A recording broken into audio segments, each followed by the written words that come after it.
여러분 신앙생활을 하면서 하나님 앞에서 살아간다는 것에서 어떤 것을 기준 삼아 사느냐? 재물로 인하여서 우리들이 많이 흔들리게 되는데, 많이 염려하게 되는데, 그것을 어떤 방식으로 이겨내야 되는지 오늘 그 말씀을 여러분들이 함께 듣게 될 것입니다. 하나님과 재물이라는 사람들이 바라보는 주요 관점 때문에 재물과 관련된 가난을 먼저 좀 이야기를 하려고 합니다. 가난, 이걸 사전에서 찾아보면요, 수입이나 재산이 적어서 살림살이가 넉넉하지 못하고 어려움, 이렇게 표현되어 있습니다. 비슷한 말로 궁핍, 빈곤, 이렇게 표현하는 말입니다. 신문에 등장한 2019년의 가난의 기준은 무엇일까? 2019년도에 가난이라고 하는 것이 어떤 것일까? 사람들의 기준이 무엇인지 살펴보았습니다. 20대에서 60대 남자, 여자 5,000명 가량을 대상으로 조사한 결과입니다. 자, 가난을 어떻게 보느냐, 가난을 어떻게 이해하느냐, 기준이 도대체 뭐냐, 이런 내용들입니다. 응답자의 절반 이상인 50.63%가, 한 50% 정도가 나는 가난하다고 말했습니다. 여러분 참 이상하죠. 지금 3만 불 이상의 소득을 우리나라가 갖고 있다, 이렇게 말하는, 국민소득 3만 불 이상의 시대를 살아가는 우리들인데 절반 이상이 가난하다, 이렇게 표현한다는 겁니다. 그러니까 물어봤어요. 언제 가난하다고 느껴집니까? 하고 물어봤어요. 그러니까 놀라운 대답이에요. 원하는 것을 살 수가 없을 때, 그때 가난하다고 생각한답니다. 그러니까 욕구가 안 채워지면 가난하다고 생각한다는 거예요. 여러분, 내 욕구가 안 채워지면 가난하다? 그럼 도대체 얼마만큼 욕구를 채워야 할까요? 사람의 욕구가 어느 정도 선에서 중지가 될까요? 나 이제 됐어. 나 이만큼 했으면 됐어. 나 이만큼 하면 넉넉해. 도대체 이 기준이 어디냔 말이에요. 그 기준이 참으로 모호해요. 분명하지 않아요. 그러니까 이 욕구가 안 채워지면 전부 다 나 가난하다, 이렇게 생각한다는 겁니다. 비교해서 내가 가난하다고 생각하는데, 그런데 그걸 내가 받아들일 때 가난해진다는 겁니다.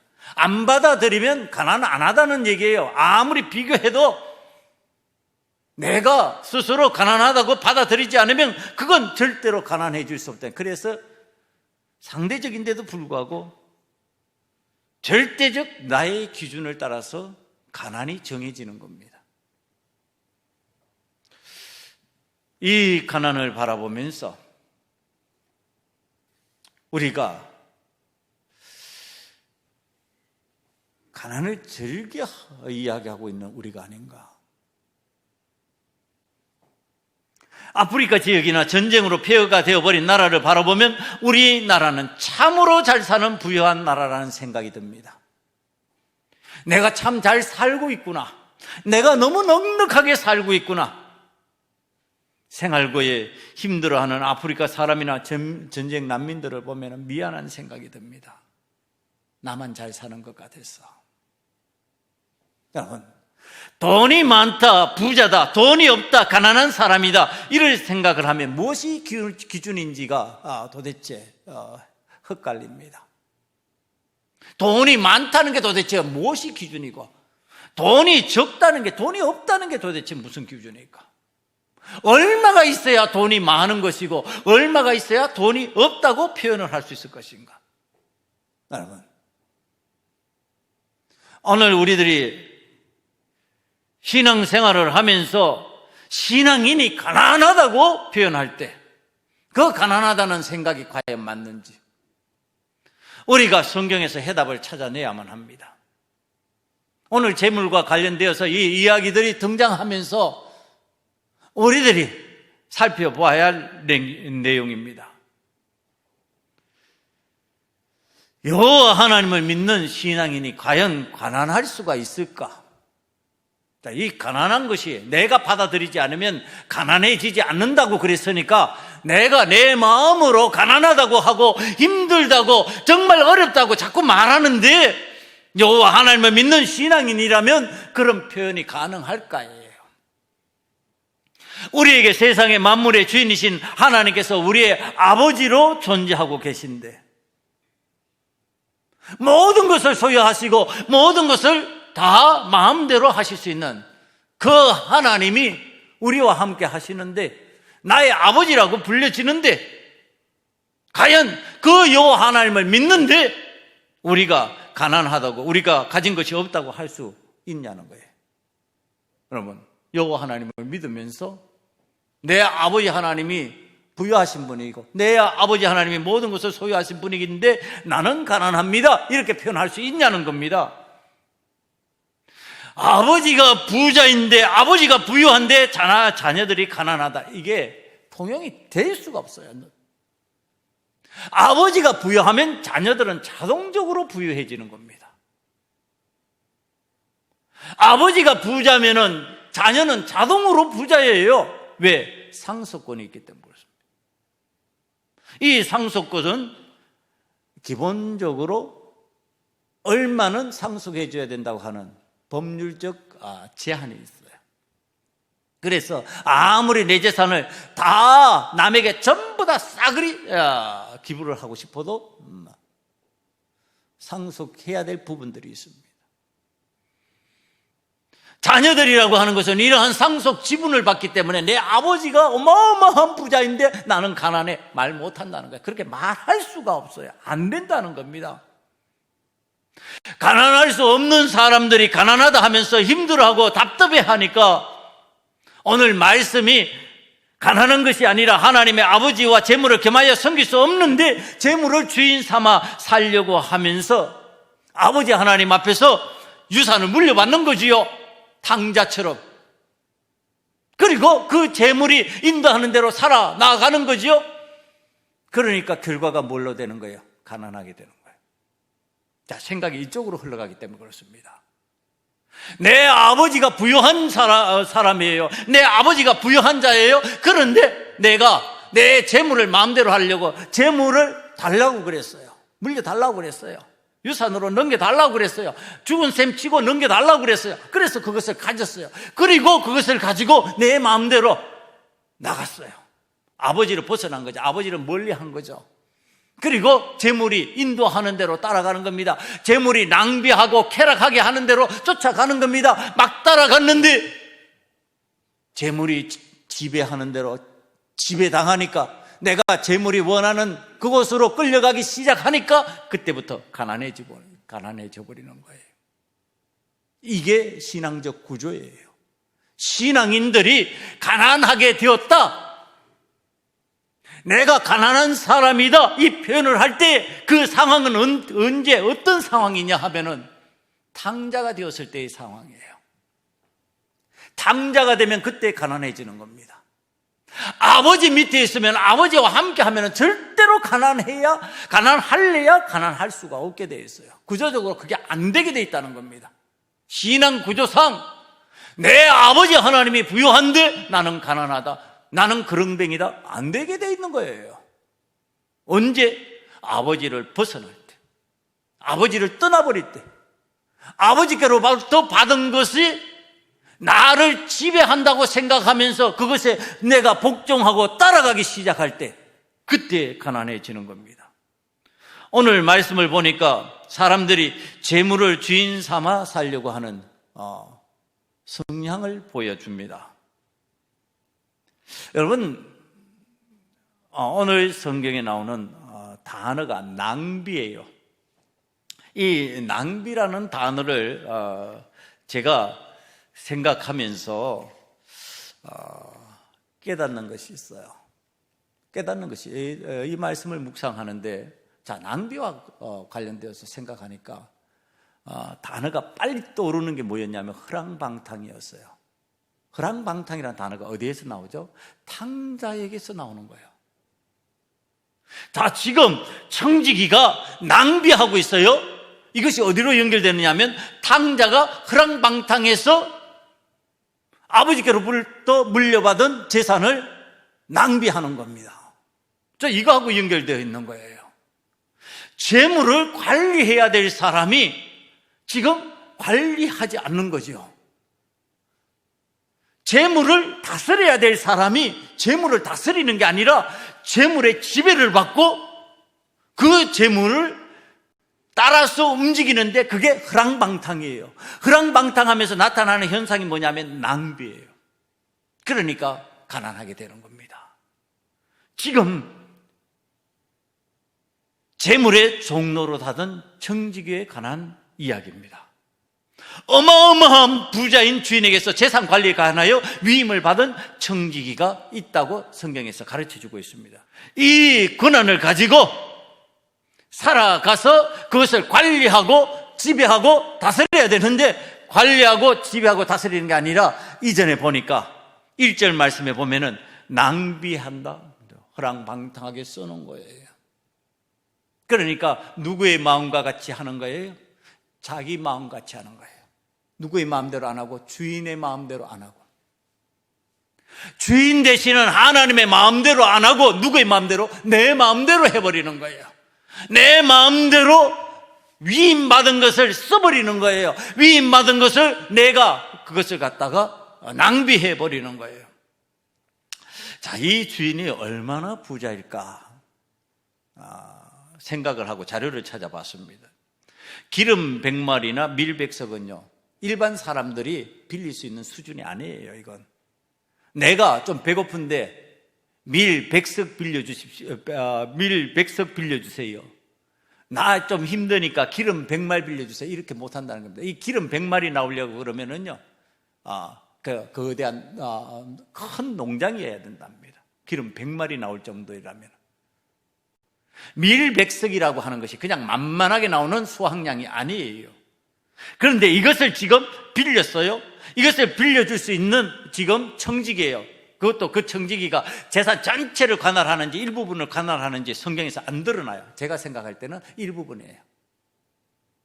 자, 지금 어마어마한 재산을 가진 주인의 소유를 낭비하는 죄를 범하고 있는 거예요.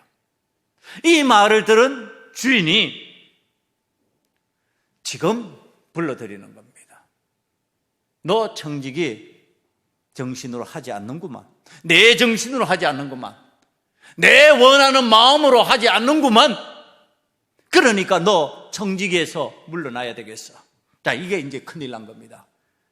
자, 내가 아버지의 마음에서 벗어나 버렸어요. 아버지의 마음에서 벗어나니까 탕자가 되는 거예요. 탕자가 되니까 그 재물을 내가 낭비하고 싶은 대로 허랑방탕하게 써버린 거예요. 똑같아요.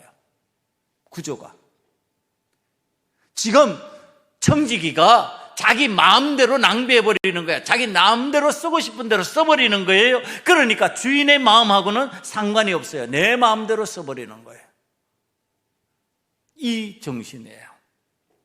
이 정신을 갖다가 하나님께서 지금 말씀하시는 거예요. 너 청지기 못하겠구만. 너 청지기 하면 안 되겠구만. 그랬더니 오늘 5절에서 7절 일을 이 청지기가 저지르는 겁니다.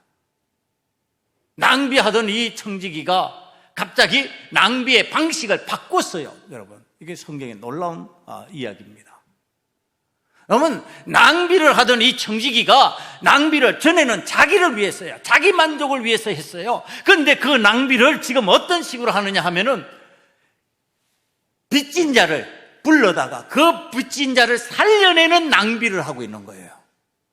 그 빚진 자가 채무에서 좀 자유로워지는 낭비를 하고 있는 거예요. 100말의 기름을 50말로 깎아줘서 50% 경감시켜주는 거예요. 100석의 빚을, 밀 100석의 빚을 진 사람을 갖다가 80석으로 바꾸어지면서 그것을 경감시켜 주는 거예요. 낭비는 하는데 어떻게 하느냐? 그 빚진 자를 힘든 곳에서 건져주는 낭비를 하는 거예요. 힘든 자를 좀 살만하게 만들어주는 낭비를 해버리는 거예요. 근데 이 어마어마한 재산을 가진 주인이 그 다음에 보니까 놀라운 얘기를 성경에 하시고 계십니다. 그게 뭐냐 하면은, 잘했다. 여러분, 주인이 지금 그 낭비의 구조를 보고서 칭찬했다. 주인의 입장에서는 낭비인데 자신의 입장에서는 어떻게 했어요? 살 궁리를 마련한 거예요. 허랑방탕의 결과, 낭비의 결과 거지가 되어버린 탕자처럼 이제 자기도 거지가 될 신세가 되었어요. 3절 말씀으로 넘어가 보니까 속으로 이제 청지기 자리에서 벗어나면은 내가 무엇을 할까? 땅을 파자니 힘이 없고 빌어먹자니 부끄럽구나. 그릉뱅이도 못하겠고 일용 노동자로도 살 수 없겠고 어떻게 하면 살 수 있을까? 이렇게 생각하던 사람이 방식을 바꾸자요. 낭비의 방식을 바꾸자. 어떻게? 나를 위해서 낭비하지 말고 내 친구를, 나에게 빚진 자들을 위해서 그 낭비를 하도록 만들어, 주인의 것을 소비하도록, 낭비하도록 만들어버리자. 이렇게 구조를 바꿔버렸어요. 그리고 그 일을 시행했는데, 여러분, 이것이 칭찬받는 일이에요. 이게 하나님께서 칭찬하시는 일이라는 겁니다. 왜? 하나님은 어마어마한 부자이기 때문에 그것이 적어진다고 해서 그게 문제될 리가 없어요. 밀 100석이 80석이 된다고 해서 문제가 되고, 기름 100마리 50마리 된다고 해서 문제가 되는 게 아니라는 얘기를 하는 겁니다. 그런 것은 하나님께서 문제되는 게 아니에요. 뭐가 문제예요? 자, 이 마음이 문제예요. 자, 내가 하고 싶은 대로, 내가 원하는 방식대로 아버지의 품을 떠나고 주인의 뜻을 거스리면서 내가 원하는 대로 하면서 살아가는 허랑방탕, 그 낭비, 그 허비는 하나님 원치 않으셔요. 그런 가난은 원치 않는다는 거예요. 그런 방식으로 살아가는 것은 용납 안 해준다는 거예요. 하나님께서 지금 원하시는 방식은 낭비를 해도 다른 사람을 살리라는 거예요. 다른 사람이 살 수 있는 구조를 만들어라는 거예요.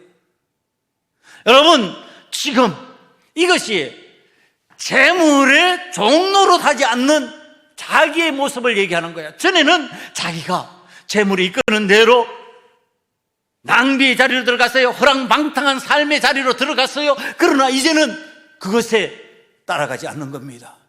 이제는 그 삶의 자리로 들어가지 않는 겁니다. 이제는 자기가 그것을 관리하면서 지배하는 거예요. 이거 50석으로 바꿔버려. 이거 80석으로 바꿔버려. 이거 50말로 바꿔버려. 지금 그러면서 자신이 재물의 주도권을 가진 사람이 되는 거예요. 전에는 낭비하면서 그것의 눈치를 보기에 바빴어요. 주인의 눈치를 보기에 바빴어요. 그러나 이제는 그러지 않아요. 주인의 마음을 닮은 사람처럼 그것이 인자와 긍휼이 더해지는 거예요. 여러분, 이 속에는요 중요한 원리 하나가 있습니다. 그게 뭐냐 하면은 상호성의 윤리라고 하는 원리래요. 상호성의 윤리. 이게 예수님 시대에 통용됐던 윤리입니다. 그건 뭐냐 하면은요, 내가 이 사람한테 어떤 은혜를 베풀었잖아요. 그럼 그 사람이 나한테 은혜를 갚는 거예요. 이 사람에게 내가 어떤 해를 끼쳤잖아요. 그럼 그 사람이 나에게 해를 끼치는 일을 하는 거예요. 이게 뭐냐면 이에는 이, 눈에는 눈이에요. 이 방식으로 살아가기에 익숙했던 삶의 환경이었어요. 이런 조건들이었어요. 그런데 지금 이 방식의 삶을 지금 이 청지기가 행함으로 인해서 적어도 나는 이제 이 청지기에서 물러나도 나를 영접해 줄 사람이 있다는 거예요. 나를 도와줄 사람이 있다는 거예요. 내가 100말의 기름을 50말로 깎아준 그 사람이 나에게 혜택을 줄 것이라는 거예요. 내가 혜택을 주면서 100석의 밀을 80석으로 바꿔준 그 사람이 나에게 혜택을 베풀 것이라는 겁니다. 여러분, 자, 이것을 지금 이 사람이 깨달았어요. 그러면서 그것이 하나님께서 이 땅을 살아갈 때 우리들이 그러한 은혜를 누리면서 그러한 도움을 받으면서 피차 살아가라고 하는 것. 이게 하나님께서 우리들에게 가르쳐주시는 방법이에요. 돈이 주인이 되면 우리를 돈값하는 사람이 되게 만들어버리지만은 여호와 하나님을 주인으로 삼고 살면 허랑방탕한 삶을 버리게 되고 자신이 청지기가 되고 아들이 되어서 부유한 여호와 하나님 안에 사는 사람이 되었다는 것을 깨닫게 되는 거예요. 여러분, 오늘 주인이 되신 하나님의 뜻을 저버리고 사는 것이 가난하게 되는 순간임을 이 청지기가 깨달았어요. 그래서 마음이 어떤 마음으로 바뀌어지는 거예요? 주인의 마음으로 바뀌어지는 거예요.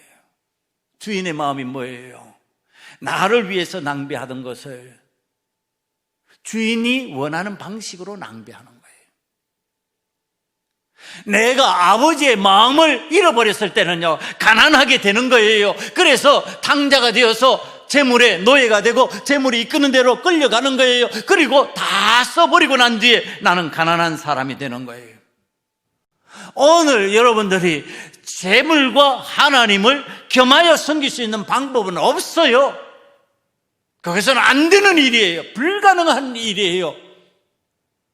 하나님을 섬기면 부요함은 저절로 따라오는 거예요. 그러나 하나님을 떠나기 시작하면, 하나님을 벗어나기 시작하면, 하나님을 외면하기 시작하면은 내 삶에서 재물이 나를 지배하고 나를 가난하게 만들어버리는 거예요. 어떤 마음? 가난한 마음이 된다는 얘기예요. 여러분, 신앙생활을 하는 많은 사람이 가난에 찌들려 사는 이유가 어디 있어요? 가난하기 때문에 가난에 찌들려 사는 거예요? 아니면 가난한 마음이 되어서 가난하게 사는 거예요? 진짜 내가 살아가는 방식에서 내가 못 먹고 못 살아서 가난에 힘겨워하는 거예요? 아니면 내 마음이 가난해졌기 때문에 힘들어지는 거예요? 지금 성경이 그 얘기하는 거예요. 여러분, 재물을 겸하여 섬기지 못한다는 뜻이 바로 이런 뜻이에요. 내 스스로가 가난을 받아들이고 내 스스로가 가난 때문에 힘들어 죽겠다고 말하는 내 모습이 하나님께서 나를 가난하게 만드셨기 때문에 그러냐, 아니면 내가 재물의 노예가 되기 때문에 그랬냐를 생각해야 된다는 거예요. 재물의 노예가 되면은 가난해지는 거예요. 아무리 많은 재산이 있어도 가난해지는 거예요. 아무리 많은 것이 있어도 나를 가난하게 만들어버리는 거예요. 그런데 주인이신 아버지 하나님의 품으로 들어오면은요, 나는 부유한 사람이 돼요. 나는 넉넉한 사람이 돼요. 세상 사람들은 저가 가난한 자인데, 저가 힘든 자인데 이렇게 표현하는데, 나는 부유해요. 나는 넉넉해요. 나는 괜찮아요. 오늘 도대체 우리가 부유하다 가난하다의 기준이 뭐냔 말이에요. 세상에서 부유하고 가난한 것의 기준은 간단하다니까요. 내 마음이 가난해지려면요, 세상에서 간단해요. 상대적으로 나보다 더 힘든 사람만 바라보면 나는 부유한 사람이 돼요.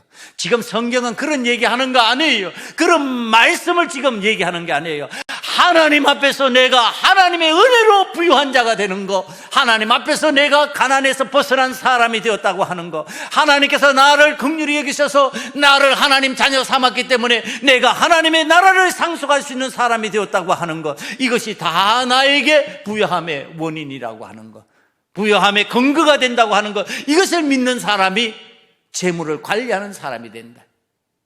재물의 종로로 사지 아니한다. 하나님을 주인으로 삼고 사는 사람이 될 수 있다. 성경 말씀이 그것을 가르치고 있다는 거예요. 사랑하는 성도 여러분, 저와 여러분은 하나님 앞에서 재물의 종로로 사는 사람이 아니라 하나님의 자녀로서 살아갈 수 있는 은혜가 임하여서 진정으로 부유한 자, 가난의 삶에서, 가난의 마음에서 벗어난 하나님의 부유한 자녀가 다 되시는 은혜가 임하시기를 간절히 축원합니다.